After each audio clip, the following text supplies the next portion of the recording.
Nós temos o seminário Desafios da Liberdade de Expressão, né, que vai acontecer no próximo dia 4 de maio, das 9 às 19 horas, em São Paulo. Deixa eu ver o local. Cortaram aqui o local. A gente já informa o local. E segunda-feira tem em Poá, na Câmara de Poá, um debate sobre o Ficha Limpa, aberto, né, um debate aberto. Também fica aí o convite, a partir das 19 horas, quem puder, quem quiser comparecer, vai ser uma honra.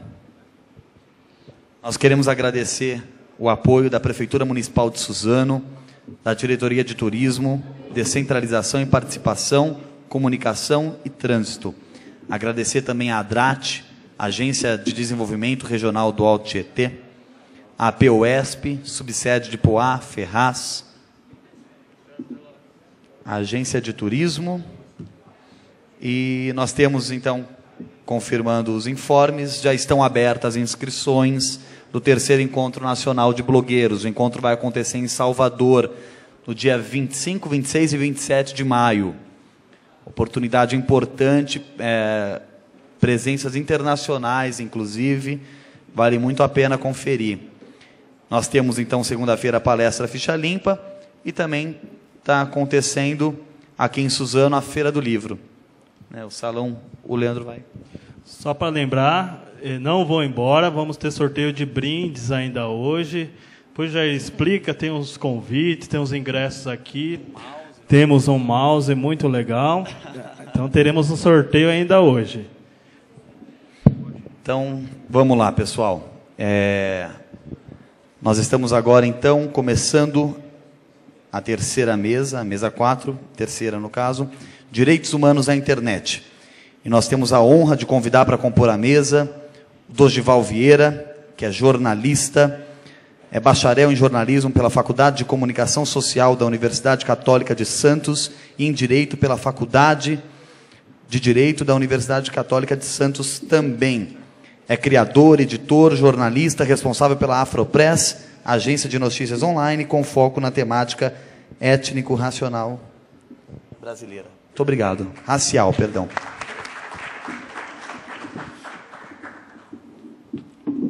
E nós temos também a honra de convidar para compor a nossa mesa o deputado estadual Carlos Gianazzi, diretor de escola pública, com mestrado em História e Filosofia da Educação e doutorado em História Econômica pela USP.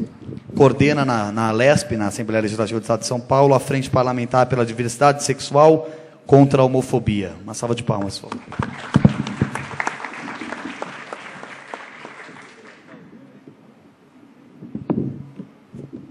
Ao meu lado, meu amigo blogueiro Johnny Mendes, e eu aqui.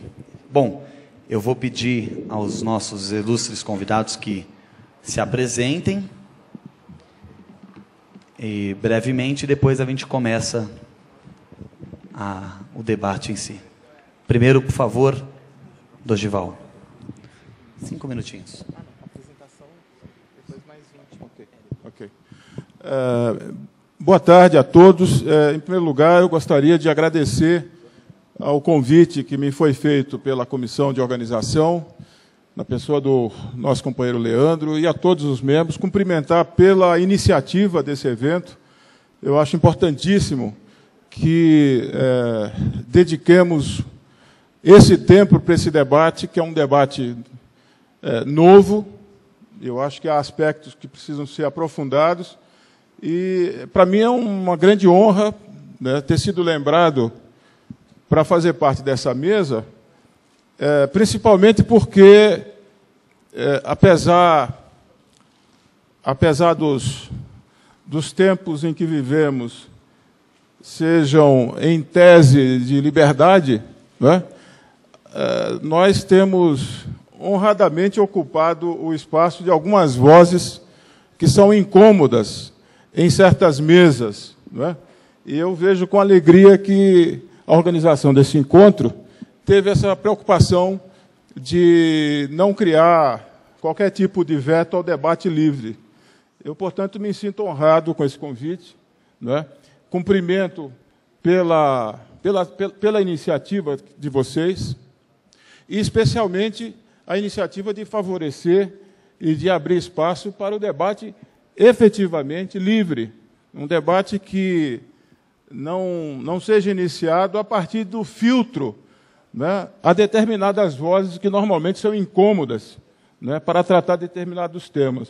Então, eu estou vindo aqui com esse espírito de liberdade dessa iniciativa para tratar de temas que eu acho que não têm sido tratados nesse debate na blogosfera, nem na grande imprensa, nem nos espaços institucionais, né, conquistados nesse período em que vivemos de Estado democrático de direito, né, em tese, pelo menos, de democracia republicana, em tese, pelo menos, e que eu acho que, especialmente, a juventude, né, e as pessoas que estão protagonizando esse novo momento, né, não na história da internet ou na história da blogosfera, na história da humanidade. Nós estamos vivendo um momento novo no mundo, né? Eu acho fundamental que ampliemos os horizontes para debater ideias, todas as ideias, sem nenhum filtro, né? E exercendo de uma forma muito concreta o direito à liberdade de expressão e de pensamento. Eu sou jornalista, sou advogado,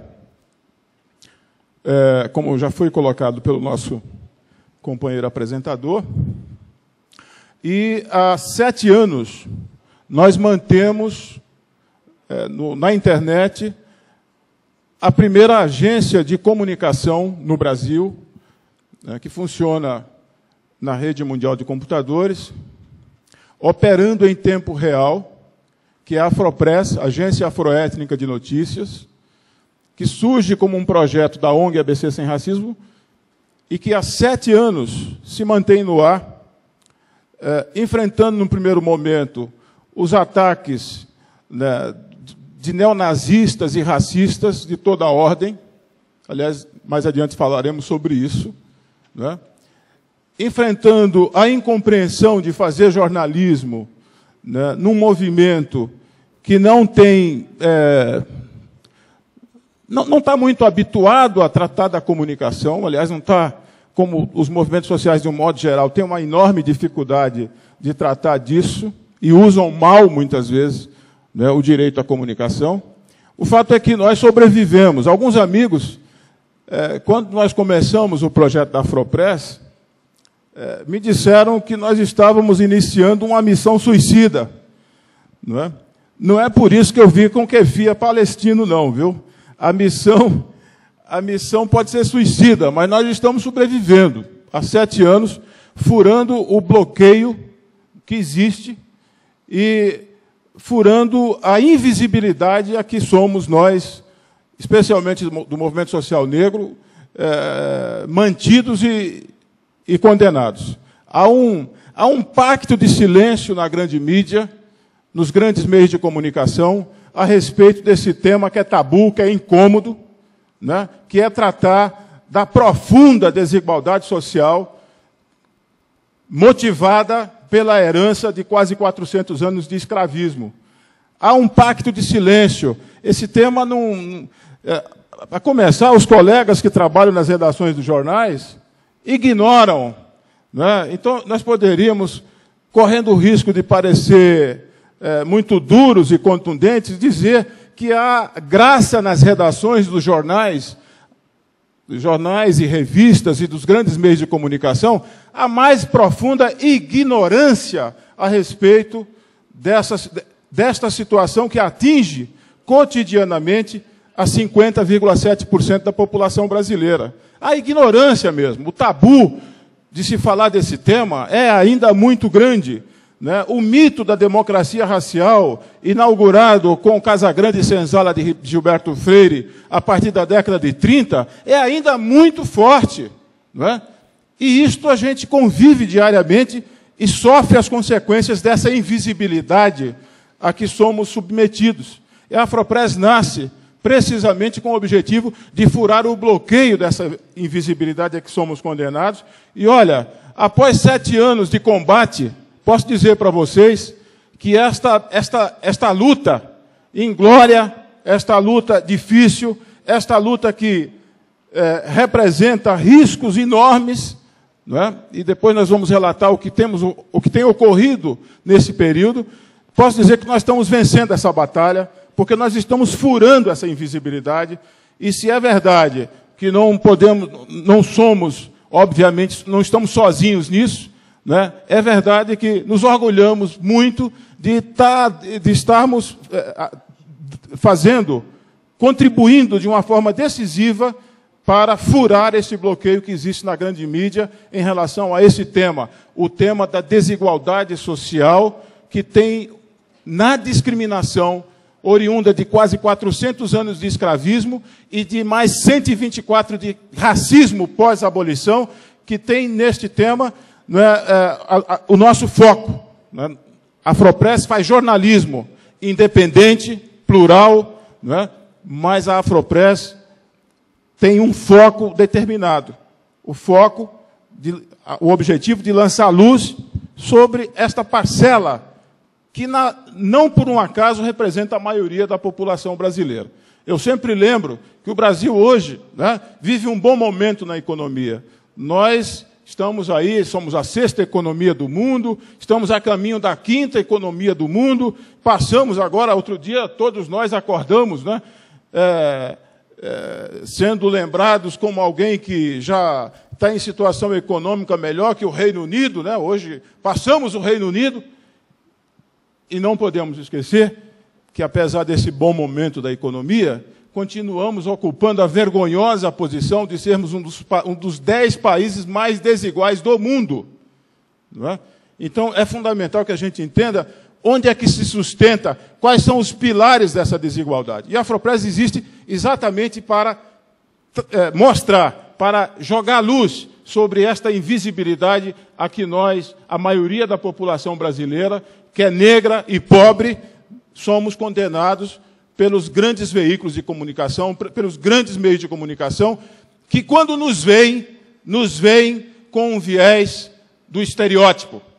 Né? Quando nos veem com aquele olhar, né, diferenciado. E ambiente este, inclusive, que eu repito, onde graça a mais profunda ignorância a respeito das raízes do porquê que o Brasil é esse Brasil que nós vivemos. Por que temos esse déficit enorme de cidadania? Por que a pobreza aqui atinge a maioria da população negra? Por que as pessoas continuam fazendo vistas grossas a esse racismo cordial, que, no entanto, não é menos letal do que as modalidades de racismo existentes até há pouco nos Estados Unidos ou na África do Sul? Né? Esse racismo cordial que nós nos acostumamos no Brasil não é menos letal. Basta ver quem é que morre primeiro, basta ver quem é alvo das balas da polícia, basta ver quem é alvo da pobreza, da marginalidade, e basta ver quem é que ocupa a maioria das cadeias e dos presídios nesse país. E não é porque a criminalidade, né, seja praticada apenas, não é, pelas camadas pobres da população. Os maiores ladrões, os maiores bandidos estão exatamente nos segmentos mais situados da sociedade brasileira. E nós não encontramos nenhum deles na cadeia. Não tem ninguém na cadeia.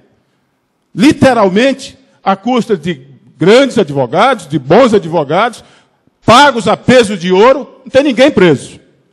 As prisões estão cheias de negros e pobres. Isso todos nós sabemos, parece uma redundância. Mas é importante que, em determinado momento, a gente comece a lembrar dessas redundâncias. Porque senão a gente começa a achar que esse discurso do está tudo bem, de que está tudo ótimo, de que olha como o Brasil está bem, olha o Brasil que virou case no mundo. E nós esquecemos o que está acontecendo nos subterrâneos da sociedade brasileira, o que está acontecendo com as camadas mais pobres da população, que tipo de sociedade é que queremos.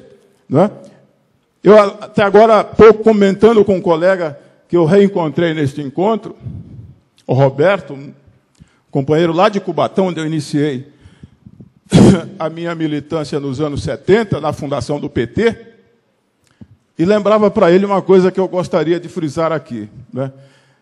Eu acho que nós precisamos ampliar os nossos horizontes, não é? A esquerda brasileira precisa ser reinventada. Pode parecer presunçoso falar disso, mas não dá mais para a gente continuar aceitando que a esquerda, ao chegar ao poder, se endireite. Que a esquerda, ao chegar ao poder, se acomode à utopia do possível, porque o possível é contrário à utopia.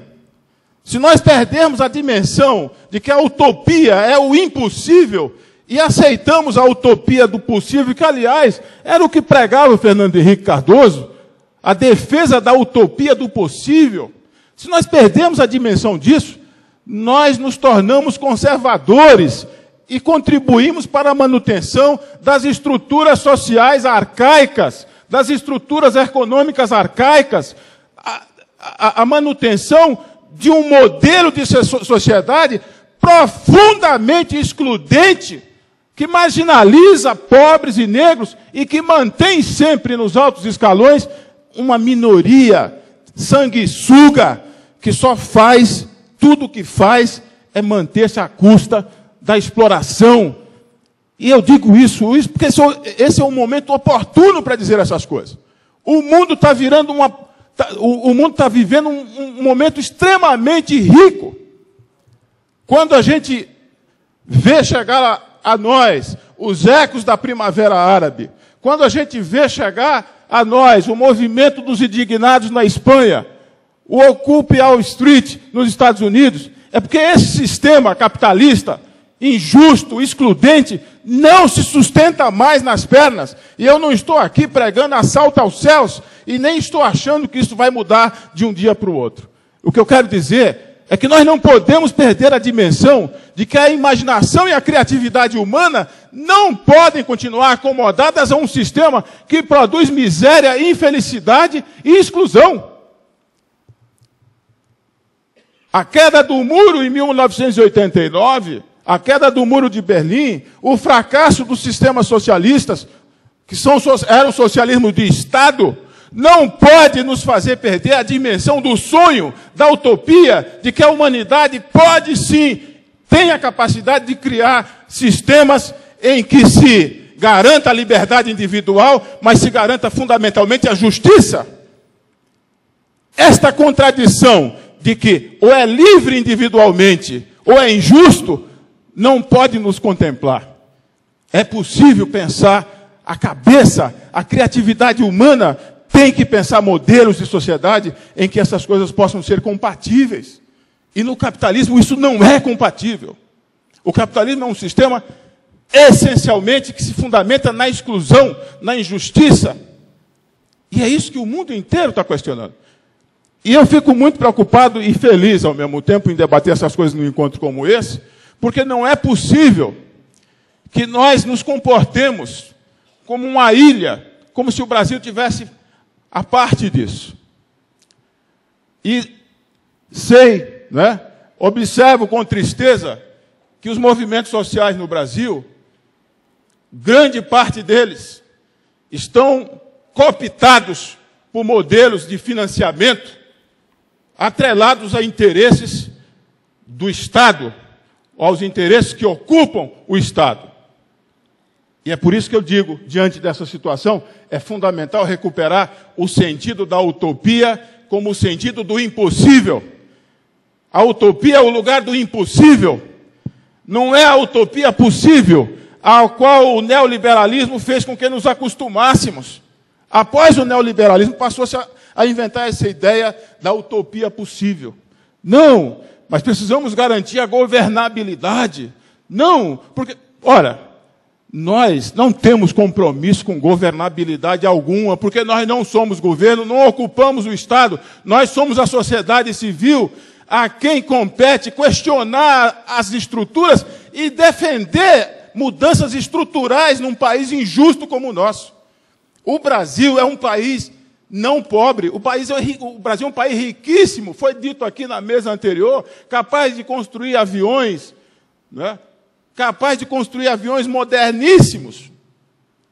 Mas basta andar 5 quilômetros de onde estamos e nós nos deparamos com a miséria, com a exclusão, com a falta de direitos, com a falta de noção de cidadania. Que país é que nós queremos? Queremos construir uma ilha em torno de uma prosperidade que é para poucos? Ou queremos mexer nas estruturas arcaicas de quase 500 anos de exclusão de pobres e negros? Para não falar dos indígenas que estão sendo assassinados. Estão sendo agora, outro dia o IBGE revelou uma pesquisa que nos deixou a todos animados, porque está aumentando o número de indígenas, o percentual de indígenas, mas os povos indígenas que em 1500 representavam nesse país 6 milhões de pessoas, isto aqui era um continente indígena, hoje estão reduzidos a menos de 1 milhão de pessoas. E isto tem um nome, chama-se genocídio. Foi o que foi praticado contra dezenas de povos, centenas de povos indígenas. Mil nações indígenas haviam aqui em 1500. Esse número está reduzido a 200 nações indígenas. Menos de 1 milhão de pessoas. Não é? Então, é necessário que em encontros como esse, que a gente discuta essas questões, porque aconteceu, nesse período recente, após a queda do muro em 1989, com a disseminação da internet e das redes sociais a partir dos anos 90, aconteceu uma coisa que eu considero a mais importante nas últimas décadas. Até então, a comunicação era monopólio do poder, de quem tinha o dinheiro, de quem tinha o Estado na mão. Falava-se até, nós jornalistas mais antigos, né, falava-se até no quarto poder, né, a ideia de que a imprensa exercia um poder que, junto com o legislativo, executivo e judiciário, era o quarto poder. Muito bem. A que novidade eu estou me referindo? Eu estou me referindo à novidade de que o monopólio do poder, com a disseminação das redes sociais, da internet, das redes de blogueiros, da blogosfera, o surgimento de milhões de cyberativistas no mundo, fez com que hoje, a comunicação já não é mais monopólio do poder. A comunicação já não é mais monopólio do poder. Isso faz toda a diferença. Isso faz toda a diferença. Qualquer garoto hoje, em qualquer lugar, se tiver acesso a um computador, pode criar o seu blog, disseminar suas ideias e mudar a realidade da sua área de atuação, do seu bairro, da favela onde mora, enfim. Pode colocar no ar, né, informações que são fundamentais para a organização de outros garotos e outras pessoas. Né? Porque eu sempre parto dessa perspectiva. Quem sabe, pode.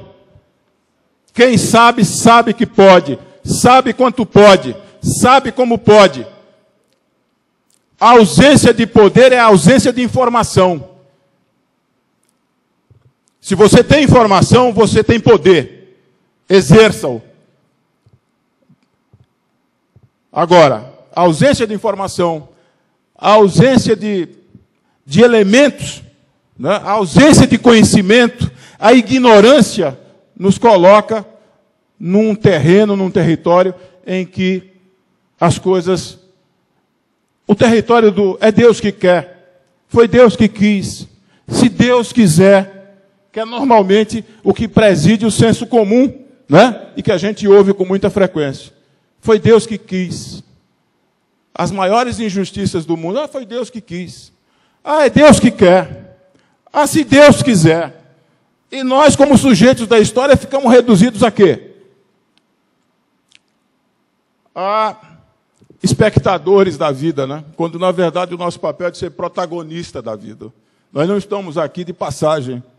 Nós estamos aqui para viver, né? Para ser protagonista dos processos. Eu aí não estou questionando a religiosidade e a fé de ninguém. Eu estou questionando a visão, a passividade, que é muito interessante ao poder. A passividade que interessa ao poder. Essa passividade, essa acomodação, eu quero dizer para vocês, inclusive, que não está, nós que trabalhamos, né, na blogosfera, nós que atuamos, isso não está distante de nós, não. Porque tanto a informação pode servir à transformação social e à mudança das estruturas, quanto pode servir à manutenção e à preservação das estruturas. Aliás, acho que nós precisávamos discutir, talvez num outro encontro, os modelos de financiamento. Não é? Os modelos de financiamento. Por quê? Hoje, o que acontece objetivamente? Você tem um blog, se você for um nome conhecido da mídia, e eu não quero citar aqui ninguém, em respeito à ausência, e para não parecer deselegante, basta você ser um jornalista de prestígio, né? Aparecer na TV, fazer o seu blog, você tem acesso a fontes de financiamento, inclusive governamentais, que uma pessoa que do seu bairro faz o seu blog e começa a falar da situação do seu bairro, não tem. Né? É preciso estar alerta para o bloguismo chapa branca. Né? É preciso estar alerta a isso. Porque, obviamente, quem paga, quem banca, decide. Né?